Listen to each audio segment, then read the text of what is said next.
All right, today we are going to be sharing an important estate tax update that you're going to want to stay ahead of. So we have Jared Holt, CEO of Ascent, who's going to talk about who it might impact and the things that you should be considering.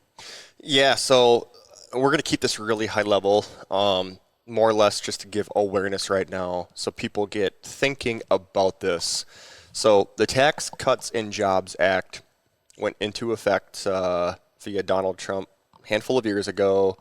The Tax Cuts and Jobs Act is going to expire year-end 2025.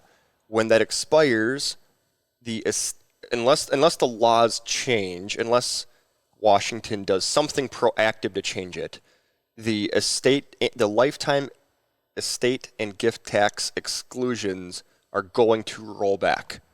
And right now, it's like $13 million, something right around there per person.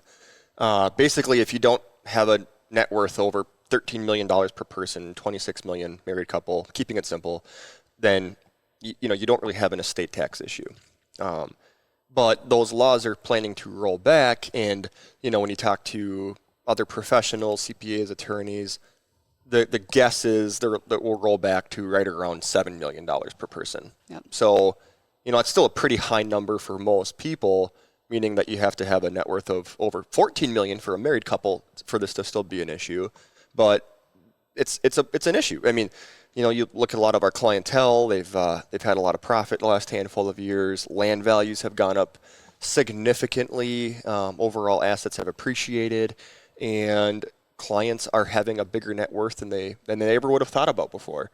And even if today they're not at that max, it's over time. Yeah. Right? As your state grows. Exactly. You could be in that situation. Mm-hmm. Exactly. So, the call to action right now, if you're listening to this, I think is if you have, a good net worth, if it's, 10, 15, $20 million, somewhere in that range, or bigger, talk to your tax advisor, talk to a consultant, talk to an attorney, talk to someone at Ascent about what should you be doing to get ahead of this rollback, because you basically have 24 months before the law expires. December 25. Yeah, right. So if you wait until the summer of 25 to start working on this, Too late. You're going to be way behind. You want to be thinking about this now, because most of the good professionals are going to be busy anyways, because people are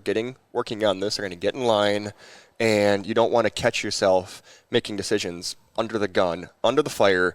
You want to be able to think through it, because you might need to be making some divestiture decisions, be pushing assets downhill to the kids or into a trust, or splitting up, entities, or all of that's going to take work. It's going to take time. It's going to take collaboration amongst many, many people. Mm-hmm. And 24 is a great year to gather a better awareness around what you should be thinking about. Not saying you got to be pulling the gun or pulling the trigger here in the middle of this year or anything like that.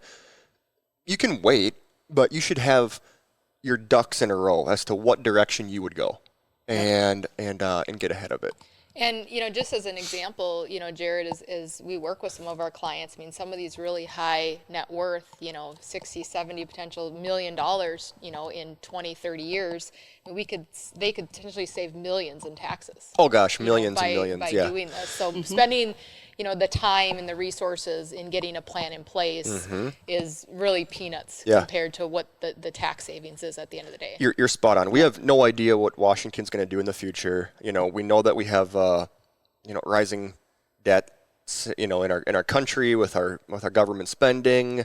All these, they're going to have to raise revenue somewhere. And if you talk to 5 different, consultants, attorneys, CPAs, you're going to get 5 different answers as to what they think Washington might do in a couple of years. Some might say, all the senators and all that, they all have big net worths. They're not going to have these laws roll back. It's going to affect them. I heard one attorney say that. So that attorney's telling his clients, don't worry about it. Another attorney we're talking to said, we don't know what's going to happen. We're getting all of our clients ready for this, and we want to be ahead of it. Yep. So my word of wisdom would just simply be, I wouldn't rely on the government to bail you out and to keep the laws high. They might not. We don't know. Look at what Congress is doing. They're going after people more who are the higher earners, the one percenters, and that's who these laws are going to affect. And so a lot of our clientele, though, they don't feel like the 1% because they have all their assets tied up in the business. A lot of it's legacy equity that they're going to keep rolling, and they're not ever going to extract and realize that value. So yeah, if there are estate taxes that do accrue or that do build up in their plan, where's that going to come from to pay for that? So we have a client in Illinois that we were talking to, when we looked at their transition plan and their trajectory of their net worth, and they're projected to have substantial estate taxes in the future. Well, all their equity's tied up in land. And, I looked at it and I said, we're going to have to basically buy back half of our land base if we had to pay estate taxes. They go, that's not feasible for our business to keep growing and where it needs to be. And depending on how, you're looking at it from your perspective is maybe you're thinking, well, I knew I was going to have to pay the taxes eventually, I'll pay them. But then think about, what is that number at the end of the day, or that value that goes to their beneficiaries, right? Their children, their heirs, that ultimately is obviously important as well. Exactly, spot on. So be thinking about it. Just start talking to your advisors, work on it, get ahead of it, and don't be caught off guard saying, I didn't know, or, can you get me in December of 25 to get my plan fixed?